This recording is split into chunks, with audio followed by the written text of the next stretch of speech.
they don't seem to know is that there's a certain range of those cameras back then.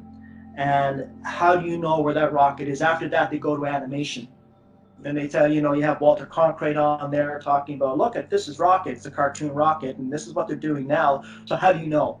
You don't know, right? Faith. Now, Got it. I'm not saying Big everything faith. is. I said you just got to have faith at that point. Oh yeah, you gotta have faith. Who sang that? Was that George Michaels who sang "You Gotta Have Faith" or That's something? right. That's right. May he rest in peace. Yeah, for sure. So you cannot deny that piece of evidence. That's fact. That's fact. The film shows it. And I'd like to know how many other Super 8 films are out there. There has to be tens of thousands of them out there that NASA probably even knows of, but are trying to suppress this knowledge. I mean, that's very damning evidence. I mean, if that's true to the skeptic, forget about landing on the moon. They never got to low Earth orbit. Yeah. Yeah. And This rocket, this massive piece of machinery had to be at that level, had to be at that altitude, at that point of the launch, and to be 3 times lower and going slower and end up only being, if that's true, 25 to 30,000 feet. That thing was just a really expensive airplane. I mean, just it wasn't was, going to be getting that high enough, that far enough, quick it enough. was a multi-billion-dollar showpiece. Yeah. Yeah, that's what it was. It was to keep the viewers happy. It was to raise the flag and salute it. And I'm not knocking nationalism. I'm Irish and I love my country too. I'm not saying anything like that. I have family and friends in America, in the United States, love going down there. So it's just not a swipe at Americans by any means. The world, not just Americans, the world was fooled by this. We were all in this together. And when people come out and they criticize Americans, oh, you guys believe anything, so do we. So do we up here in Canada, and so do we over there in Europe. So let's not blame Americans, I say to people. But it is a fact, and you cannot escape that fact that it was not at its optimum altitude to reach low Earth orbit, and that's a fact. And out of range of the cameras, most likely that ended up in the Atlantic Ocean. Got it.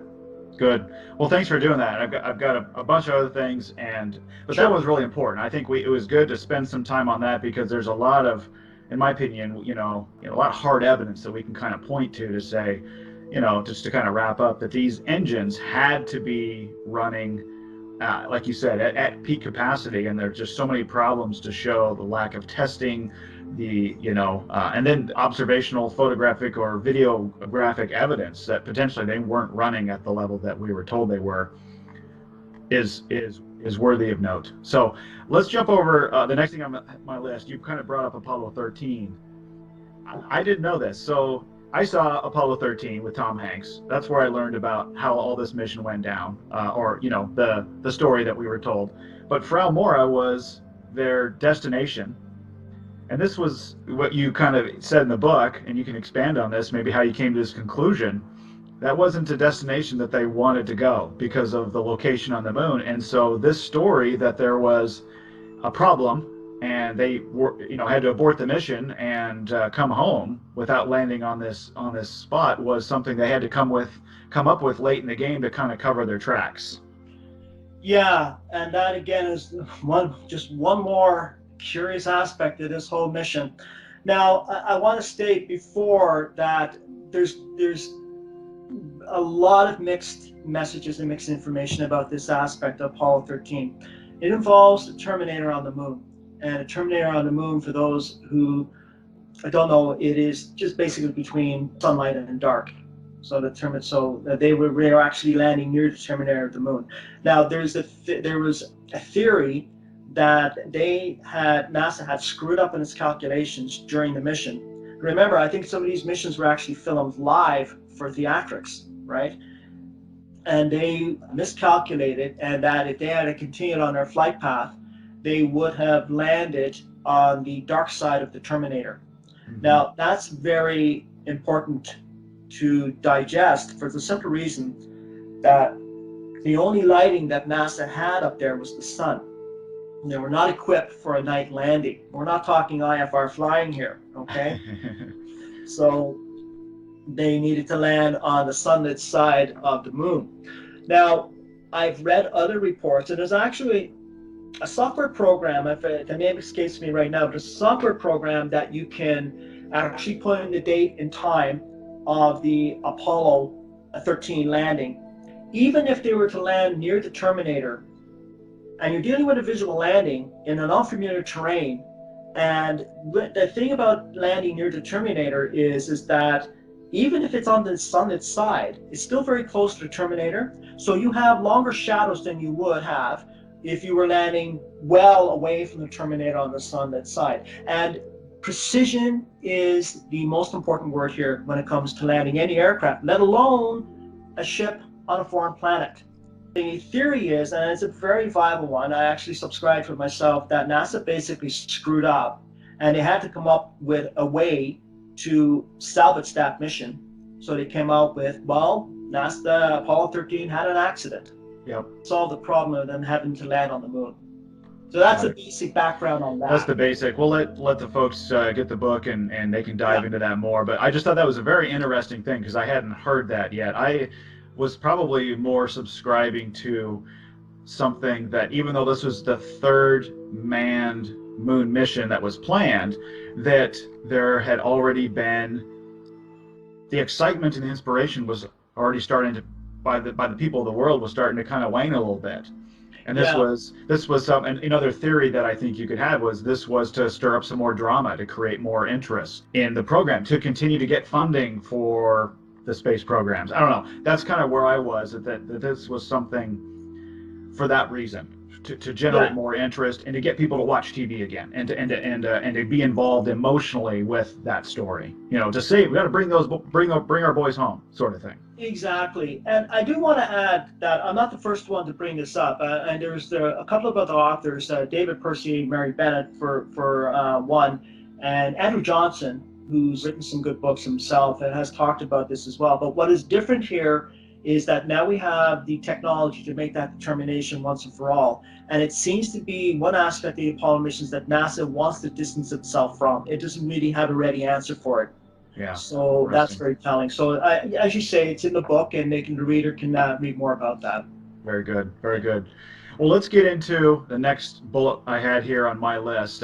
We've been recording for over 30 minutes, and this one I think is really, really intriguing. And for the techies out there, I think they're going to like this. This is the Apollo guidance computer. Mm-hmm. And you know, I think it's pretty well known that compared to today's technology, obviously this is a very low computing power. You know, people say, hey, I got more power in my cell phone than I do, you know, than what this thing had. But there was a lot of other things that you brought up in the book that I was hoping you could talk a little bit about. You talked about it being a non-autonomous computer.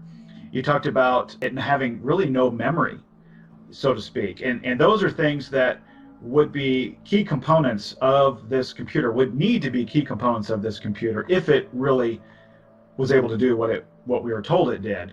And lacking these things really, again, is some evidence that there's some shenanigans going on here, I guess.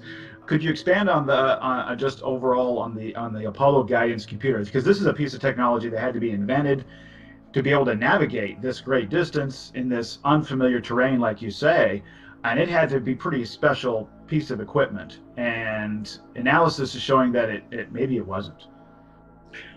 Yeah, and like I said at the beginning, this was the aspect of the Apollo missions that initially got me involved in this, that really raised my curiosity as to how you can navigate back to Earth using visual references. I mean, that is just crazy. I mean, you know, you don't just point the spaceship at Earth. You've got to be, you know, we're talking about very precise, complicated equations here and calculations that need to be done. So as you mentioned, a lot of talk and discussion and books have been written about the Apollo guidance computer in terms of its low memory power. Yeah. And the low memory power is given. I believe it had about a 38,000 word capability, if that. And yes, it's less computing power than what you would find in your car 15 years ago.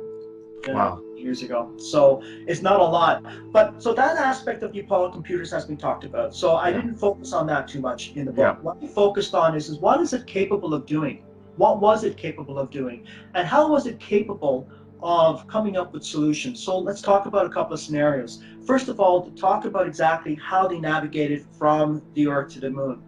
Now, the Apollo guidance computer was supposed to be the most sophisticated computer of its time. It was actually supposedly a fly-by-wire system, Yeah. the first integrated fly-by-wire computer with the other systems of a machine, in this case, the Apollo spacecraft.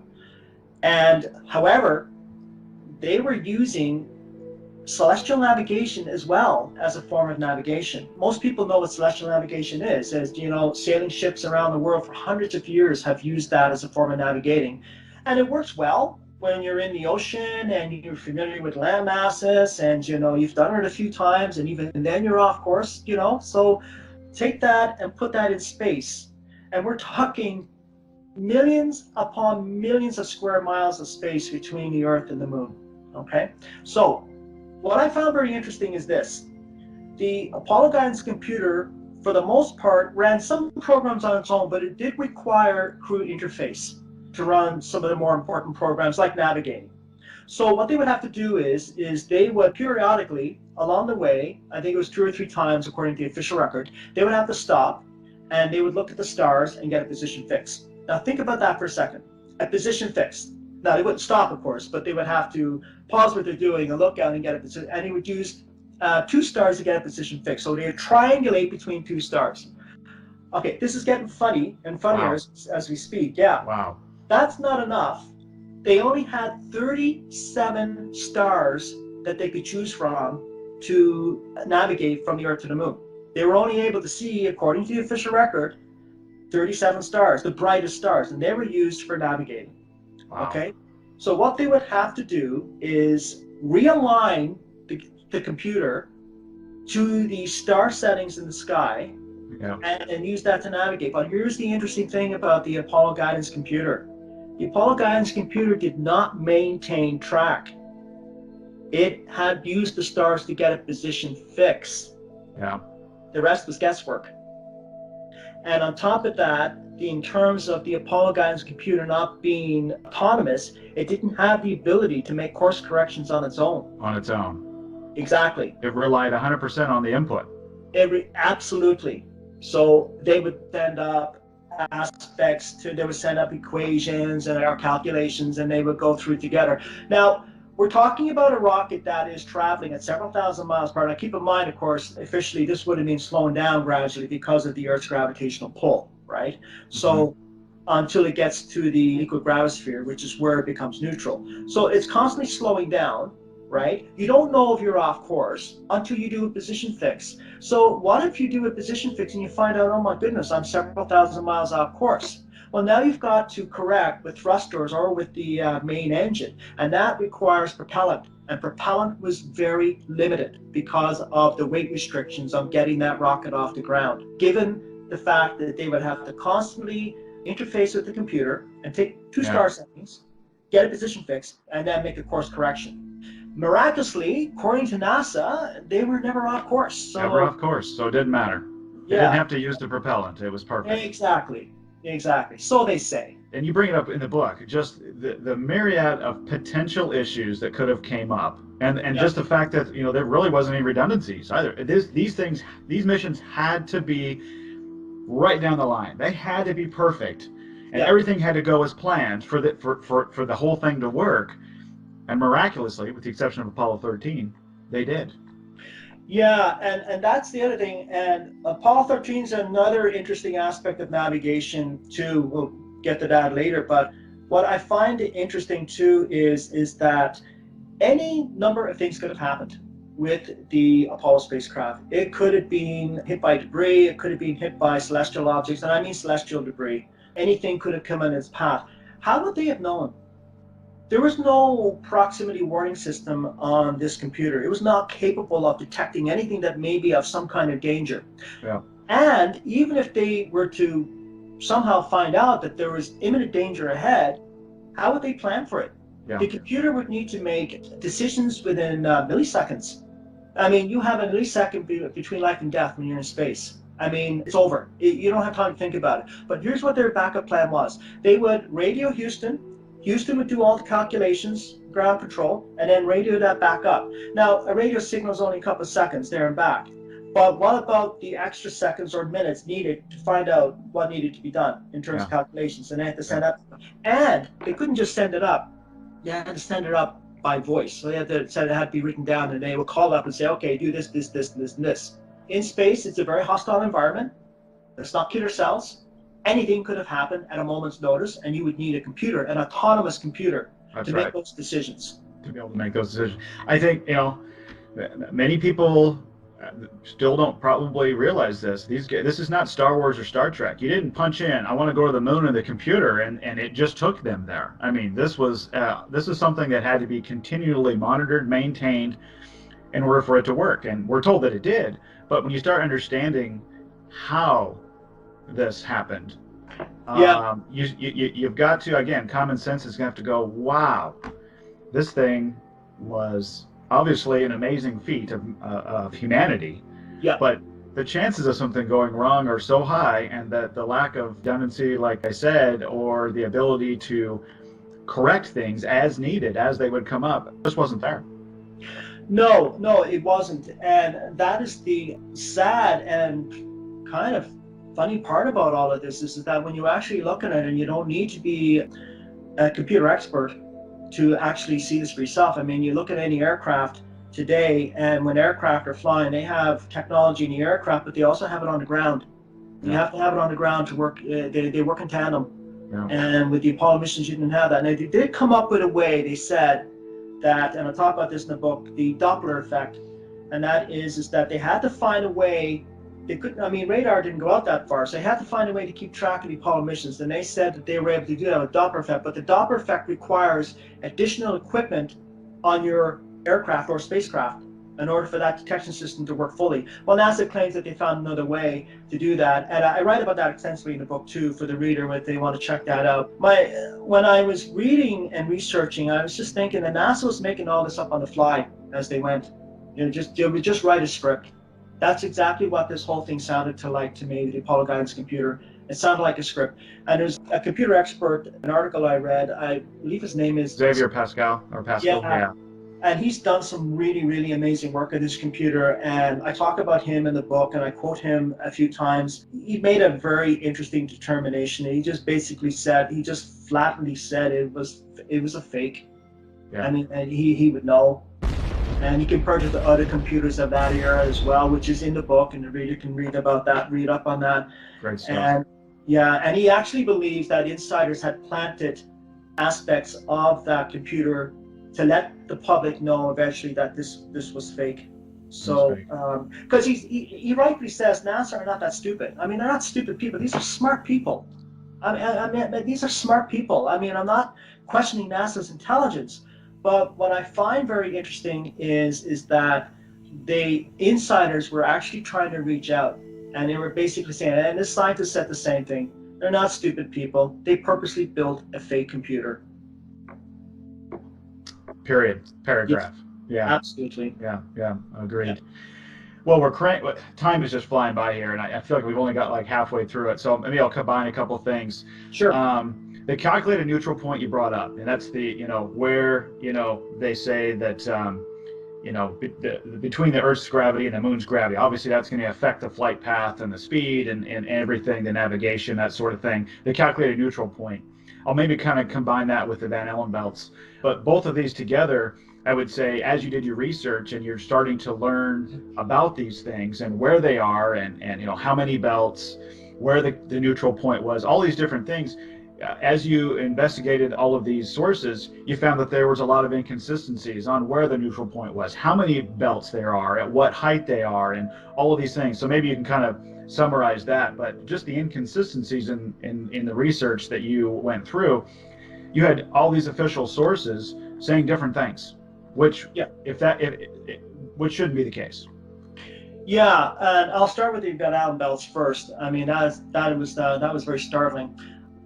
There was a discrepancy in terms of the distance of the Van Allen belts, and it came from several sources, and these several sources were either connected to NASA or indirectly connected to NASA. And I'm thinking that, well, you should be precise on this information. I mean, how can you have several scientists in the know disagreeing on the distance in terms of the Van Allen belts? And there's two belts. Officially, there's two belts. There's the inner proton dominated belt, and there's the outer dominated electron belt. And according to the official narrative, NASA, the Apollo spacecraft would have gone through the outer region of the outer belt. Their claim is that that was the less intense in terms of radiation, and the astronauts could have survived it with the additional cheating, which is talked about in the book at great length. Yeah. But what I found very disturbing too is not just the different distances of the Van Allen belts, and the different altitudes that we were getting, but also the actual radiation intensity. Yeah. Now, there's a researcher in Australia, Jarrett White, who does some very good work on the radiation. He's got a couple of really good videos. I stayed away from that. It's a very complex subject, and what I found about that is that from all the research that I've done, even the experts can't agree. I mean, you cannot find two experts on Earth that agree about terrestrial background radiation. But lo and behold, everybody agrees about radiation in space, something we know nothing of. That's a good way to boil it down, right? Yeah, exactly. So what I found very interesting too, though, was the mixed messages that NASA was giving in terms of the radiation belts through its own scientists versus the National Research Council, which was giving different information. And you would think that they would be in sync here, especially since the National Research Council has done work for NASA as well in terms of studies and whatnot. So I found that, and that is talked about extensively. Now, in terms of the different belts, I just want to touch on that before I move on to the ecogramosphere, and that is in 1958 there was a program called Project Argus, and Project Argus was they exploded 3 atomic bombs in the Van Allen belts, an altitude between 250 up to I think 400 miles, and that irradiated that area alarmingly so. And that also created an artificial radiation belt. So that's 3 radiation belts now. Then in 1962, they came up with a program called Operation Starfish Prime. That's right. This was one bomb, one explosion, 250 miles up, but this was a thermonuclear weapon.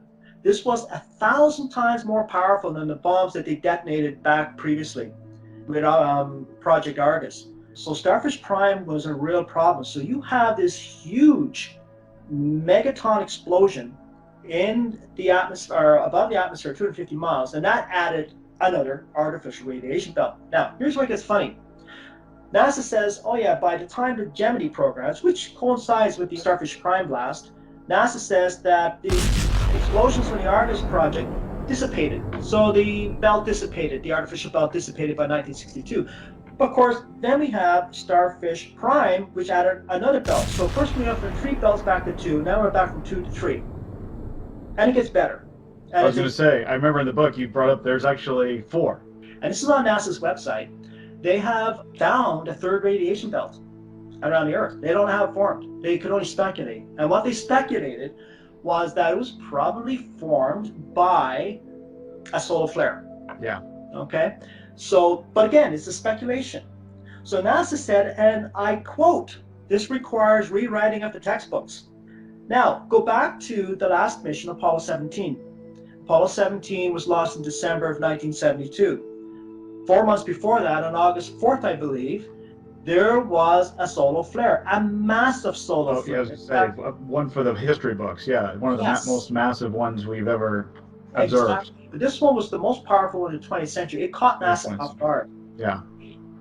So if you're saying, NASA, that the solar flare caused the 3rd radiation belt to form in 2012, then by deduction, it's obvious that there was another belt formed in August of 1972, 4 months before Apollo 17. So now you not only have the 2 actually formed radiation belts, you've got the other radiation belt formed by Starfish Prime, the megaton explosion, and now you've got a 4th radiation belt formed by a solar flare of August 4th, 1972.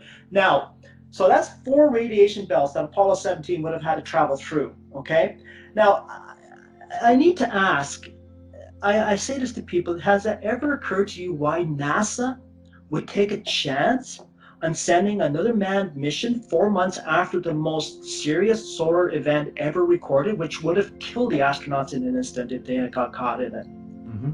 Nobody's able to answer that. You know what their answer is? Their answer is, well, obviously there wasn't because they went there and back. They're safe. That's their answer.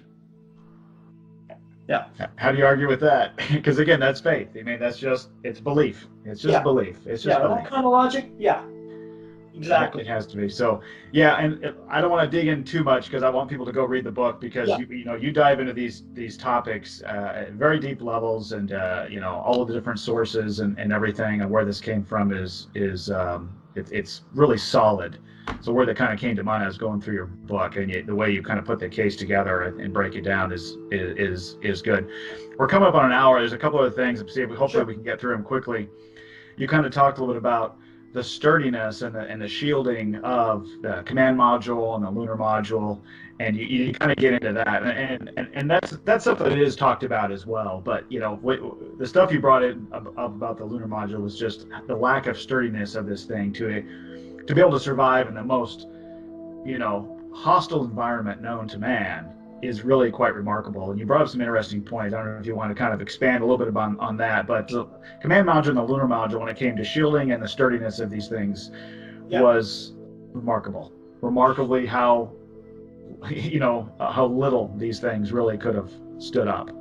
Absolutely, absolutely. And I mean, I talk about, but what I found the most interesting is that, well, to quickly just mention the command module, there definitely wasn't enough shielding for the actual radiation intensity up there. And the simple reason is that NASA doesn't know the intensity of the radiation. They don't have the equipment to detect that.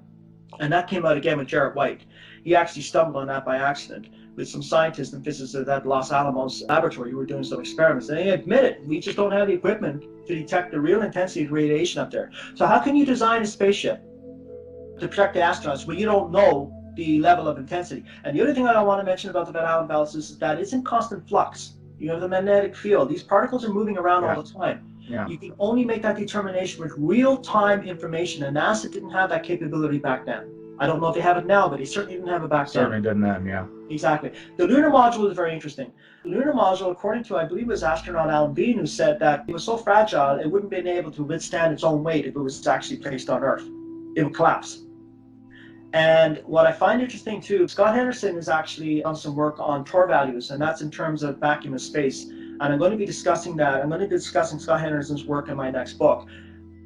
Take just the lunar module, visualize it for a second, and picture the astronauts in there, fully pressurized, and the actual spacecraft bulged. Yeah. Okay? The walls, they had, in terms of weight, so they had to conserve weight as much as possible. And they shaved the walls of the lunar module down so fine that you had aluminum equivalent to 3 sheets of kitchen foil. That was your protection from life and death. Your protection was 3 sheets of kitchen. Well, I think it's like something like 1 to the 5,000 of an inch or something like that. I mean, it's just incredible. 3 sheets of kitchen foil. I use that all the time, right? And you can just put your finger through it. I mean, it's pretty funny. I'd That's, imagine like you drop, I think there was something I read one time, and you probably know it, where somebody said, you drop a screwdriver or something, yeah, that and actually it just penetrated just went all of through. the skin, yeah. Yeah, and Just one of the astronauts actually was working there, and he was at the time when that actually happened, and he says, my goodness, he says, I got to go up in this tissue paper. He actually said that, So they were given all kinds of hints and that's why the book is called Hiding a Hoax in Plain Sight, because I believe that the astronauts themselves were giving hints about the fact that it's, hiding a hoax in plain sight. I mean, what is the best way to hide anything? Put it right in front of you. Most people don't see it. I didn't for years. I didn't see it myself. We're all. I mean, we're all subject to it, right? And it's difficult. Right? I mean, we're human beings. We can only take in so much, and we have our daily lives to think about as well. So we're all busy. It's not that people are stupid. It's just that they're so busy with other things. That's right. That's right. And so it's right to the best place. Sometimes it's right in front of you, and you just can't see it. Well, exactly, and that's the point. I think people like you and so many other researchers out there that have taken the time, invested the time, money, resources to go in there and peel back the layers of the onion and really start comparing information. Okay, this is what NASA said here. Does this jibe with this and that? And look to make that reconciliation. That's what the research is all about, and that's where you find these anomalies. That's where you find these inconsistencies. And then you say, okay, there's something here. And then you dig deeper and you understand this more. And that's the process you've obviously gone through here at a very great level. And the book is wonderful. And it's just part one. But kind of what I got out of reading the book was, just to kind of summarize, and I think you mentioned this in the book, probably where it resonated with me, was that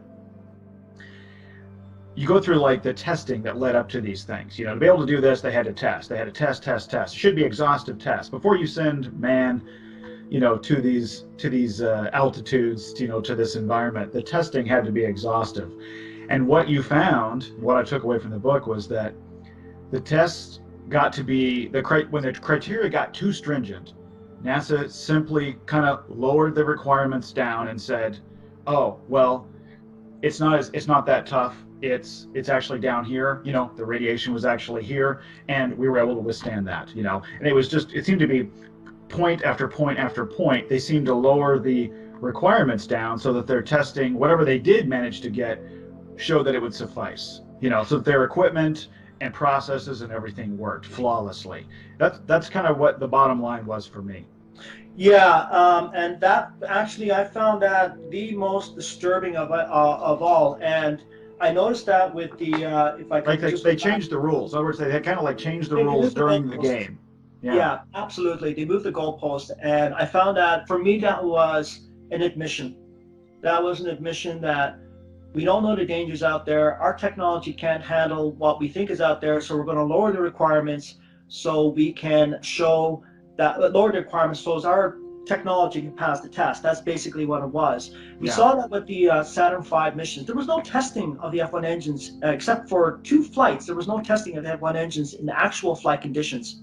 Yeah, the limited testing. That's right. Yes. Yeah, the limited testing. This should have been exhaustive. This should have been years and years. This should have been so documented, all the failures and what they did to improve them. And it's just, the stuff doesn't exist. Well, the proponents actually had one proponent say to me, this was really funny. He actually said to me, well, the reason why there was minimal testing, engineers at NASA are really smart. With the computer programs that they have today, computer simulations, in which a lot of aircraft are now designed right on computers, and they run simulations, which years ago. Yeah.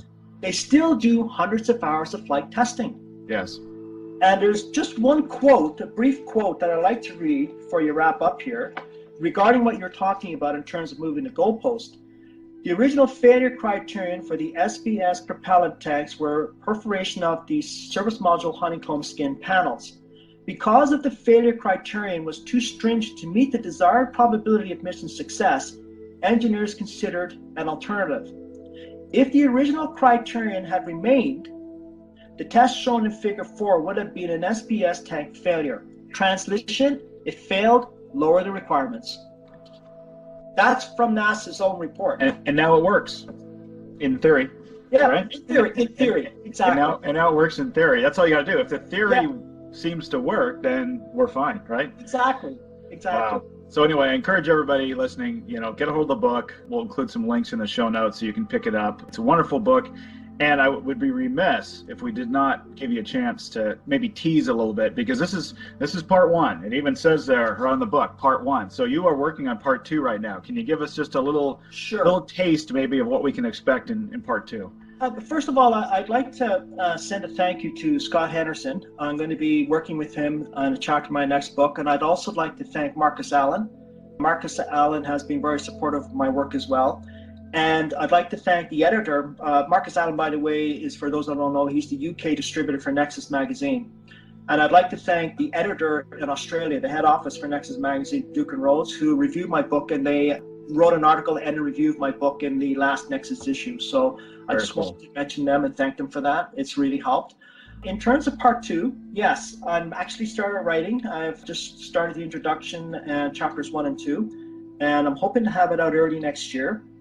And it's going to basically leave off where part 1 left off. And the general theme of part 1 was analyzing a particular mission, that of Apollo 11. So we got up to, as they're about to orbit the moon, and part 2 will begin there. There's going to be a few other things in part 2. There's going to be another little curious history to NASA before I get into the actual Apollo lunar landing. but the general theme will be, it will start with the lunar module. We'll be doing a lot of analysis on that, the preparations for that, what they did, how they trained, and how they supposedly landed on the moon. And there's going to be a few other interesting things. I'm going to talk a little bit about the Russians and why, I hear this so many times, well, if the Russians knew it was a hoax, why didn't they say anything? So I'm going to be talking about that as well. So a few good things. Had a lot of fun and learned a lot by reading the book. So congratulations again on the book, and we are really looking forward to part 2. And let's get back in touch once that gets out and get a chance to read it. I'd love to do this again. For sure. I'd love to do it too. All right. Thanks, Randy. Appreciate it. Have a great week. All right. You too. Cheers. Take care. Bye-bye.